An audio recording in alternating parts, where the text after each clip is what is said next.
Sarah Taylor sat at her kitchen table, the late afternoon sun casting soft golden light across the worn wooden surface. A crisp white envelope lay open in front of her, the letter inside trembling in her hands. Her heart pounded as she read the words again, though they hadn't changed. Notice of violation. Pinehurst Gardens, HOA. Her eyes darted over the sharp black ink, disbelief gripping her chest like a vice. Total amount due, $37,500. Failure to comply within 30 days will result in foreclosure proceedings. Her breath hitched. Foreclosure? Her hand tightened around the paper. This had to be a mistake. The house had been in her family for 150 years, passed down from her grandmother to her mother and finally to her. This wasn't just a house. It was her family's legacy. Richard, her late husband, had painted the blue shutters himself not long before he passed. And the roses that climbed the trellis in the front yard? Her grandmother had planted them over 50 years ago. Her gaze drifted toward the window. Outside, the neighborhood was quiet and pristine, the lawns uniformly green, and the mailboxes gleaming in the soft sunlight. Pinehurst Gardens was the kind of place where everything was perfect, or else. Her hands shook as she scanned the violations. Non-compliant vegetation, the heritage roses, unapproved exterior modifications, the blue shutters. It didn't make sense. The roses had been there before the HOA even existed. And the shutters? Richard had picked that shade of blue because it reminded him of the ocean where they honeymooned. A knot tightened in her stomach. They couldn't really take her house over this, could they? A sharp bark outside pulled her from her thoughts. Sarah's eyes lifted to see Karen Davidson, the HOA president, walking her golden retriever along the sidewalk. Karen's perfect blonde bob bounced with each step, her pressed khaki pants spotless despite the dusty sidewalk. Karen caught Sarah's eye and smiled. It wasn't a friendly smile.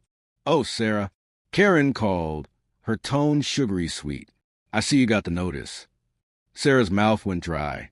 "I know it's a lot," Karen continued, her tone almost sympathetic, "but I'm sure we can work something out." Sarah's jaw tightened. Karen's eyes flicked toward the roses climbing the trellis, her smile sharpening.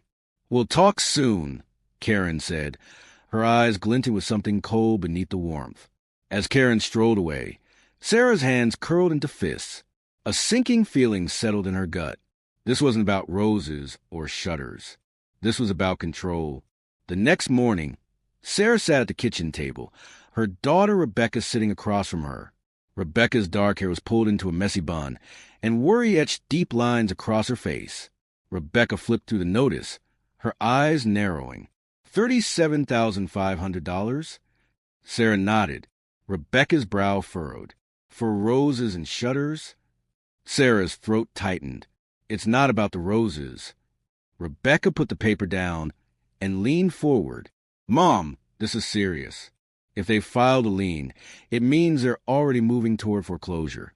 Sarah's stomach dropped. "I know." Rebecca's jaw tightened. "If they foreclose, they'll auction the house off for nothing. That's the plan, isn't it?" Sarah hesitated. "What do you mean?" Rebecca's dark eyes sharpened. "They don't want the money. They want the house." A loud knock at the door made them both flinch. Sarah's heart hammered. Slowly, she stood and walked to the door. A man in a crisp navy suit stood on the porch, holding a thick envelope. "Mrs. Taylor?" "Yes." "You've been served," he said, handing her the envelope. Sarah's hands shook as she opened the envelope. Legal papers slid into her hands. Foreclosure proceedings have officially begun. Her breath hitched. Her mouth went dry. "Mom." Rebecca stood behind her. Sarah turned, tears burning her eyes. "They're taking the house." Later that afternoon, Sarah sat on the porch steps, the foreclosure papers heavy in her lap. The scent of roses drifted through the warm air. Her hands shook as she rubbed her temples. "Sarah?" She looked up to see Eleanor standing at the edge of the porch. Eleanor, in her 70s, wore a simple lavender cardigan and sensible shoes. Her soft gray hair was neatly pinned back, but her eyes were sharp. Eleanor sat down beside Sarah with a quiet sigh. "I heard about the notice." Sarah's throat tightened. "It's true. They've already started the process." Eleanor's face darkened. It's Karen. Sarah frowned. What do you mean? Eleanor's mouth pressed into a thin line. Karen's husband is behind all of this. Davidson Development. They've been buying up homes in Pinehurst Gardens for years. Sarah's breath quickened. Buying up homes? Eleanor nodded. Karen and the HOA push violations on older homes, things that can't possibly be fixed without spending a fortune. When the homeowners can't pay, they foreclose. And Davidson Development buys the property at auction for next to nothing. Sarah's stomach flipped. How many others? Eleanor's gaze darkened. More than you think. Sarah's fists curled. This isn't just about roses and shutters. No, Eleanor said. It's about money and power. That evening, Rebecca sat cross-legged on the floor of Sarah's living room, surrounded by old papers and HOA documents. Mom, Rebecca said, holding up a document. Did Dad sign this? Sarah's brow furrowed. What is it? Rebecca's gaze sharpened. It's an amendment to the HOA agreement. It gives the HOA broad power over property, including the right to enforce foreclosure. Sarah's breath hitched. She knelt beside Rebecca, her eyes widening as she scanned the page. Her heart twisted painfully. Richard would never have signed this. It's dated 2 weeks before he died, Rebecca said softly. Sarah's chest tightened. Richard had been in the hospital at that time, barely conscious some days. He couldn't have possibly signed this. They tricked him, Rebecca whispered. They waited until he was vulnerable.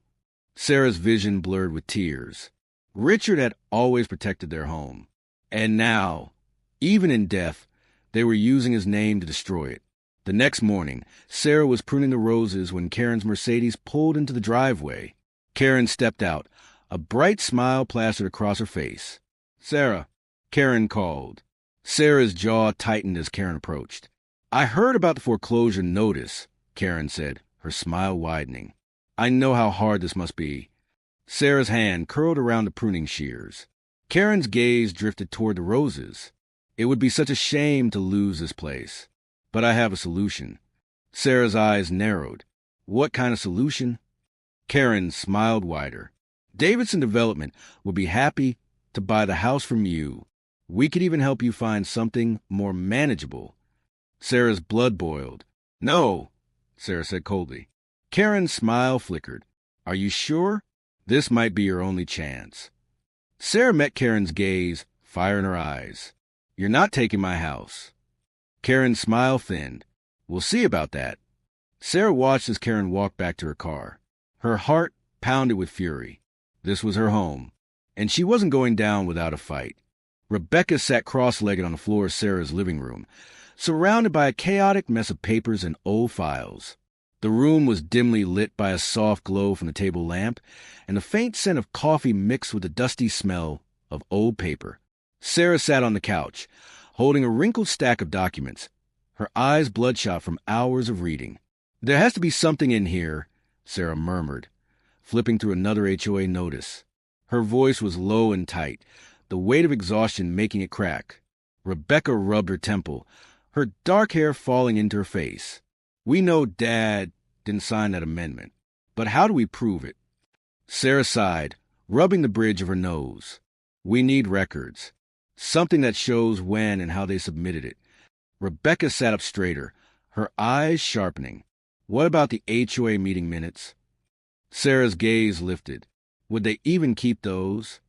Rebecca gave her a knowing look. Karen's the type to document everything. If they thought they could use it against someone, they'd keep it. A flicker of hope stirred in Sarah's chest. The HOA office is just down the street. Rebecca smiled. Sounds like it's time for a field trip. The next morning, Sarah and Rebecca stood in the cramped HOA office. The fluorescent lights overhead buzzed faintly, making the whole room feel cold and clinical. A young woman sat behind a glass window, looking up at them with a flat expression. We need to see the HOA meeting minutes from 2 years ago, Rebecca said, her tone calm but firm. The woman's eyes flicked toward a door behind her. We don't give those out. Rebecca's lips curled into a small smile. Actually, according to HOA regulations, those records are considered public for any homeowner in good standing. Her gaze sharpened. My mother's dues are paid. The woman hesitated, then stood and disappeared into back room. Sarah's heart hammered in her chest. Do you think this will work? Rebecca's smile widened. It's working already. After a tense minute, the woman returned and slid a thin file folder through the slot. Rebecca opened it, scanning the pages quickly. Her eyes widened. Got it, she whispered. Sarah leaned in, her breath catching. There was Richard's signature on the amendment, but the date? 1 week before he died. Rebecca's finger traced a line of text beneath the signature. Witnessed by Karen Davidson. Sarah's stomach clenched. She forged it. Rebecca's eyes gleamed. And now we can prove it. That night, Rebecca sat at the kitchen table, her laptop open, the screen casting a pale glow across her face. Sarah stood behind her, gripping a mug of tea with both hands, her knuckles white. I've been digging into Davidson Development, Rebecca said, her tone low and focused. It's all connected. Karen's husband, Bill Davidson, owns Davidson Development, and Karen sits on the company's board. Sarah's eyes widened. That's a conflict of interest. Rebecca nodded. It's more than that. Karen and Bill have been using the HOA to target homes they want to buy. They inflate fines, create impossible regulations, and when the owners can't pay, they foreclose, Sarah whispered. Rebecca's jaw tightened. And then Davidson Development swoops in and buys the property at auction for almost nothing. Sarah's hands trembled around her mug. That's why they targeted us. Rebecca's fingers flew over the keyboard. It's not just you. She pulled up a spreadsheet. In the last 5 years, over 20 homes have been foreclosed on and sold to Davidson Development. Most of them belong to older couples or single parents. Sarah's heart twisted painfully. They've been doing this to vulnerable people. Rebecca's eyes burned with anger. And now we have proof. The next evening, Sarah stood in the back of the HOA meeting room. Beige walls, folding chairs, and the faint scent of stale coffee filled the space. The room buzzed with quiet conversation until Karen Davidson stepped up to the front. Dressed in a tailored suit, her smile was tight and composed. And that concludes our budget review, Karen said, her voice calm and crisp. Any questions? Sarah's hand shot up. I have a question. Karen's smile faltered. Sarah, she said smoothly, how can I help you? Sarah walked to the front, her heartbeat pounding in her ears. I'd like to discuss the recent foreclosure notice on my home. Karen's eyes darkened. This isn't the appropriate time for her. I think it is, Sarah interrupted. Considering you forged my husband's signature on the amendment that allowed the foreclosure. Gasps rippled through the room.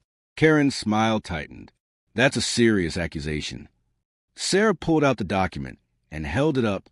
This is the meeting record where you submitted the amendment, dated a week before Richard died. He was in the hospital. He couldn't have signed it. Karen's face paled. And Sarah continued, pulling out another sheet. You sit on the board of Davidson Development, the company that's been buying up foreclosed properties.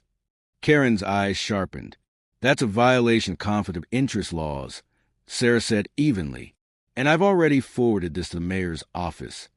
Karen's mask of calm started to crack. You don't understand what you're doing.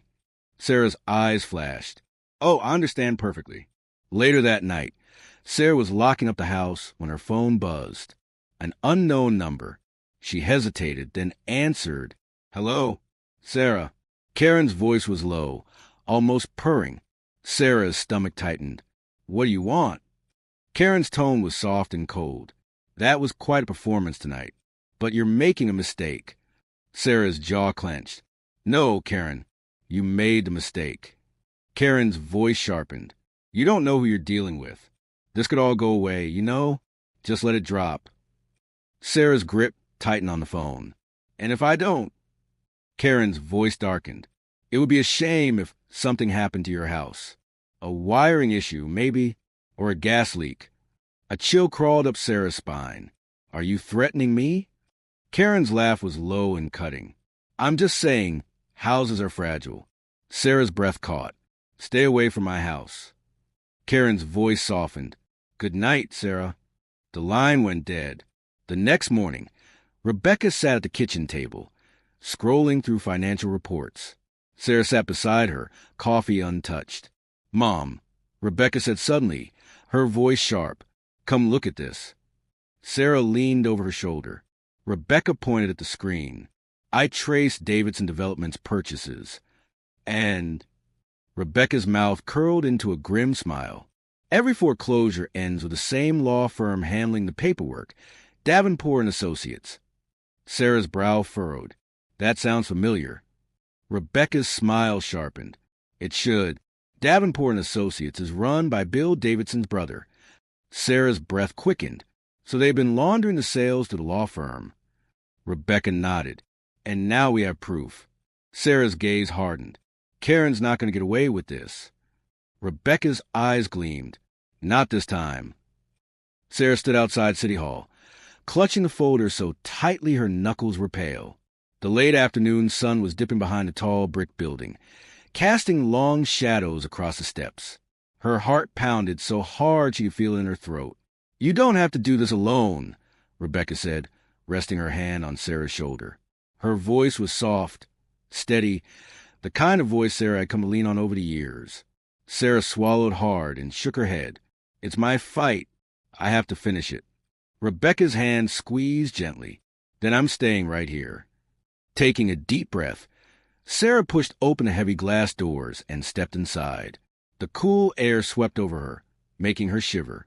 The receptionist, an older woman with silver hair and a pair of thin glasses perched on her nose, looked up from her computer. "Can I help you?" Sarah's voice was steady, even though her hands were shaking. "I need to see Mayor Thompson. It's urgent." The receptionist's brow creased. "He's in a meeting." Sarah's chin lifted slightly.